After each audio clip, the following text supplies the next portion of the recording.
नमस्कार साथियों। स्वागत है आपका बैंकर साथी चैनल में। साथियों, जीआईबी एग्ज़ाम से रिलेटेड वीडियोस आप बैंकर साथी चैनल पर देख सकते हैं। वीडियोस आपको पसंद आते हैं तो उन्हें लाइक करें, साथ ही चैनल को सब्सक्राइब करें और बेल आइकन प्रेस करें ताकि आने वाली वीडियोस की नोटिफिकेशन आपको टाइमली मिलती रहे। इस वीडियो में हम डिस्कस करेंगे जीआईबी के पेपर 3 की यूनिट 45 जिसका नाम है कॉन्ट्रैक्ट ऑफ एजेंसी।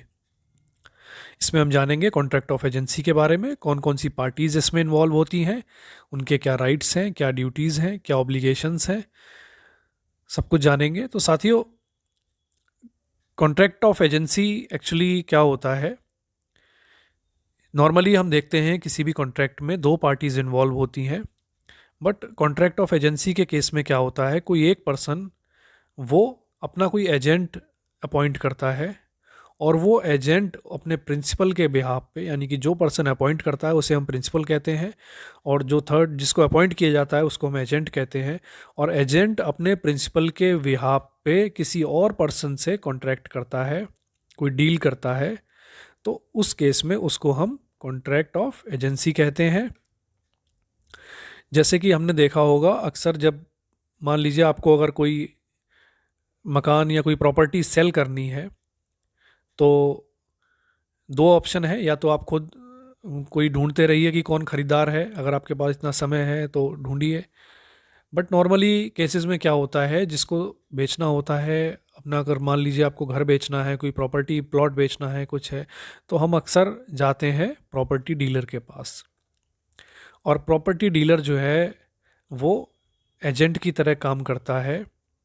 जिसे बेचना है अपनी प्रॉपर्टी, उसके बिहाफ पे वो कोई बायर ढूंढता है और उससे बात करता है, उससे डील करता है। तो उस केस में जो बेचने वाला है वो प्रिंसिपल हो जाता है, जो जो डीलर है वो एजेंट की तरह काम करता है और बायर जो है वो थर्ड पर्सन हो जाता है। ऐसे ही कई सारे एग्जाम्पल हैं। अक्सर आपने देखा होगा आपके पास फ़ोन कॉल्स आते हैं कि हम इस टेलीफोनिक कंपनी से बोल रहे हैं, आप पोस्टपेड कनेक्शन ले लीजिए। मान लीजिए कोई फ़ोन की कंपनी है और अक्सर वो क्या करते हैं, अपने डायरेक्ट सेलिंग एजेंट अपॉइंट करते हैं, डीएसए जो होते हैं उनको अपॉइंट कर देते हैं। तो वो भी एक तरह से कॉन्ट्रैक्ट ऑफ एजेंसी होता है।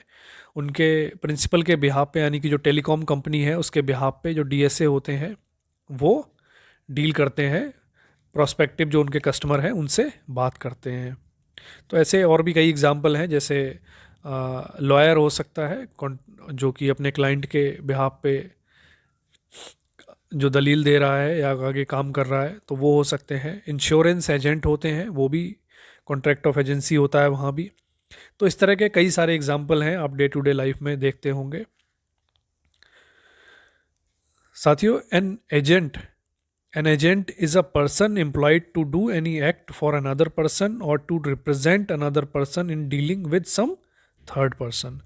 तो एजेंट जो होता है जिसे प्रिंसिपल अपॉइंट करता है, वो क्या होता है, वो एक पर्सन है जिसको एम्प्लॉय किया गया है। किस लिए? या हायर किया गया है। इसलिए हायर किया गया है ताकि वो अपने प्रिंसिपल के बिहाफ पे और उसको प्रिंसिपल को रिप्रेजेंट करते हुए किसी थर्ड पर्सन से डील करे, थर्ड पर्सन से बात करे। The person for whom such act is done और who is represented is called principal. तो जो ऐसे किसी पर्सन को हायर करता है, एजेंट को हायर करता है, उसे हम प्रिंसिपल कहते हैं। मीनिंग ऑफ एजेंसी क्या होता है? The person should be authorised to do an act for a person in such a manner as to bind that person, that is to make him answerable for such act done on his behalf। तो agency का मतलब ये है, meaning of agency, इसमें क्या होता है, जो पर्सन ऑथराइज किया गया है, यानी कि जो एजेंट है, वो इस तरह से काम करेगा कि वो अपने प्रिंसिपल को बाइंड करेगा कि अपने किसी एक्ट के लिए, यानी कि जो एक्ट जो वो करेगा उसके लिए लायबल कौन होगा, उसके लिए उसकी जिम्मेदारी जो होगी वो उसके प्रिंसिपल की होगी, क्योंकि वो प्रिंसिपल के बिहाफ पे ही एक्ट कर रहा है। The agent creates contractual relationship between two separate persons when he enters into a contract on behalf of one of the parties. तो एजेंट जो है दो पर्सन के बीच में कॉन्ट्रेक्चुअल रिलेशन क्रिएट कर देता है जब वो किसी एक पर्सन के बिहाफ पे एंटर करता है कॉन्ट्रैक्ट में। यानी कि जो एजेंसी जो कॉन्ट्रैक्ट करे एजेंट जो कॉन्ट्रैक्ट करेगा थर्ड पर्सन से, तो वो एक्चुअली प्रिंसिपल और उस थर्ड पर्सन के बीच में कॉन्ट्रैक्ट होगा। उसके लिए लाइबल जो होगा, एजेंट जो काम करेगा उसके लिए लाइबल होगा उसका प्रिंसिपल, क्योंकि वो उसके बिहाफ पे ही वो डील कर रहा है। और नॉर्मल रूल्स क्या हैं कॉन्ट्रैक्ट ऑफ एजेंसी के? The contract between the principal and his agent is a contract in itself and that is also governed by normal rule of contract। तो इस यहाँ पे एक तो जो प्रिंसिपल जो है वो एजेंट जब अपॉइंट करता है तो वहाँ भी तो एक कॉन्ट्रैक्ट हो रहा है ना। जब प्रिंसिपल अपना एजेंट अपॉइंट कर रहा है तो वहाँ भी वो कॉन्ट्रैक्ट कर रहा है और वो भी नॉर्मल जो कॉन्ट्रैक्ट के रूल्स हैं उसके थ्रू गवर्न होगा। यानी कि जो पर्सन जिसको एजेंट बनाया जाएगा या फिर जो प्रिंसिपल है जो एजेंट अपॉइंट कर रहा है उनके ऊपर भी कॉन्ट्रैक्ट्स के जो गाइडलाइन है वो लागू होंगी। Any person who is major according to the law of which he is subject to and who is of sound mind may employ an agent. तो जो पर्सन है मेजर है और साउंड माइंड का है वो एक एजेंट अपॉइंट कर सकता है। Any person can become an agent if he is a major and of sound mind. तो आपने ये देखा कि एजेंट बनने के लिए और एजेंट अपॉइंट करने के लिए दोनों ही केस में ये ज़रूरी है कि पर्सन मेजर हो और साउंड माइंड का हो, यानी कि वो कॉन्ट्रैक्ट करने के लिए एलिजिबल हो। माइनर ना एजेंट बन सकता है ना ही एजेंट अपॉइंट कर सकता है, या फिर कोई पर्सन है जो साउंड माइंड का नहीं है, ल्यूनेट है, वो भी ना एजेंट बन सकता है ना ही एजेंट अपॉइंट कर सकता है। No consideration is necessary to create an agency. तो एजेंसी क्रिएट करने के लिए यानी कि एजेंट हायर करने के लिए कोई कंसिडरेशन हो ऐसा ज़रूरी नहीं है। कंसिडरेशन होते हैं बट ऐसा ज़रूरी नहीं है कि कंसिडरेशन हो। अब एजेंट की अथॉरिटी क्या क्या होती हैं? The authority of an agent may be expressed और इम्प्लाइड। तो दो हैं, दो तरह की हो सकती हैं। या तो एक्सप्रेस्ड हैं, जो एक्सप्रेस्ड वो होती हैं जो कि वर्ड्स में है, यानी कि रिटन डाउन है ब्लैक एंड वाइट में, जिसे कहते हैं कि वो प्रॉपरली मेंशन्ड है, या तो बता दी गई हैं या लिख लिख दी गई हैं कहीं। और एम्प्लॉयड वो है कि जिनसे जो इंटरफेरेंस उनका निकल रहा है, जो चीज़ लिखी है उसके साथ जो सर्कमस्टांसेस जो हैं उसके हिसाब से जो इंटरफेरेंस उसका निकल रहा है, जो मतलब उसका निकल रहा है, उनको हम इम्प्लाइड कहते हैं। तो दोनों तरह की अथॉरिटी एजेंट के पास होती हैं, एक्सप्रेस्ड भी होती हैं और इम्प्लाइड भी होती हैं, सर्कमस्टांसेस बेस्ड भी होती हैं। An agent having authority to do a certain act has authority to do every lawful thing which is necessary in order to do such act। तो जब एजेंट को हायर कर लिया गया है, उसको अथॉरिटी दी गई है कि वो पर्टिकुलर कोई एक्ट करे, प्रिंसिपल ने ऐसा अथॉरिटी दी है, तो साथ ही उसके पास ये भी अथॉरिटी है कि वो उस कार्य को करने के लिए अगर कोई और काम भी जो है नेसेसरी है, करना पड़ता है, यानी कि तो वो भी वो कर सकता है, बट वो लॉफुल होना चाहिए। कोई इलीगल काम वो नहीं करेगा, उसकी अथॉरिटी उसको नहीं है। बट लॉफुल एक्ट अगर कोई करता है, वो अपना जो है काम पूरा करने के लिए, अपना एक्ट जो है परफॉर्म करने के लिए, तो उसकी अथॉरिटी एजेंट के पास रहेगी। इमरजेंसी सिचुएशन में एजेंट की अथॉरिटी होगी कि वो सब कुछ करे जो कि उसके प्रिंसिपल करता। अगर उसका खुद का केस होता तो प्रिंसिपल किस तरह से एक्ट करता, एजेंट के पास भी वो अथॉरिटी है कि वो भी उस तरह से एक्ट करे और अपने प्रिंसिपल को लॉस से बचाने की कोशिश करे। कहाँ कहाँ पे एजेंट जो है वो डेलीगेट नहीं कर सकते? एजेंट जो है उनको ये राइट नहीं होता है कि वो फर्दर अपना एजेंट अपॉइंट कर दें। मान लीजिए कोई एक पर्सन ने, प्रिंसिपल ने कोई एजेंट अपॉइंट करा है ए, अब ए क्या करता है, खुद काम नहीं करता, वो किसी और पर्सन बी को काम दे देता है, तो वो ठीक नहीं है। अगर उसको रिस्पॉन्सिबिलिटी दी है कि उसको वो पर्सनली करना है तो फिर उसको वो खुद ही करना है। कुछ केसेस में ये अलाउड है कि सब एजेंट अपॉइंट किया जाए, लेकिन अगर सब एजेंट अलाउ अपॉइंट किया जाता है जो कि एजेंट के बिहाफ पे काम कर रहा है, यानी कि एजेंट के कहने से काम कर रहा है, तो अगर वो सब एजेंट कोई काम ऐसा करता है तो उसके जो भी एक्ट हैं उसके लिए लाइबल कौन होगा? उसके लिए लाइबल जो है वो एजेंट होगा, प्रिंसिपल उसके लिए लाइबल नहीं होगा। अगर कोई वो उल्ट गलत सलत कोई काम कर देता है कोई ऐसा, तो उसकी लाइबिलिटी जो होगी एजेंट की होगी, क्योंकि एजेंट ने उसको अपॉइंट किया है सब एजेंट को, प्रिंसिपल ने उसको अपॉइंट नहीं किया है। Right of the person right of person as to act done for him without his authority effect of ratification। तो अगर जो एजेंट है वो कोई ऐसा काम कर देता है जो कि उसके प्रिंसिपल की नॉलेज में नहीं है, या फिर उसको अथॉरिटी उस काम की प्रिंसिपल ने नहीं दी थी, उस केस में प्रिंसिपल जो है दो ऑप्शन होते हैं। या तो वो उसको रेटिफाई कर दे, यानी कि वो उसको कह दे कि ठीक है मैंने इसको अलाउ कर दिया इस काम करने के लिए, उस काम को ओन कर ले, या फिर उसको डिसोन कर दे उस काम को कि भाई मैंने इस तुम्हें ये अथॉरिटी नहीं दी थी, तुमने ये काम करा है, इसके लिए जिम्मेदारी मैं नहीं ले। तो दोनों ऑप्शन रहते हैं, या तो वो रेटिफाई करे और जिम्मेदारी ले, या फिर उसको डिसोन कर दे।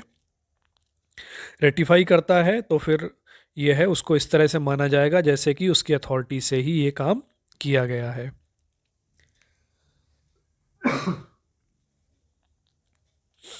अब एक कॉन्सेप्ट आता है डेल क्रेडर एजेंसी का।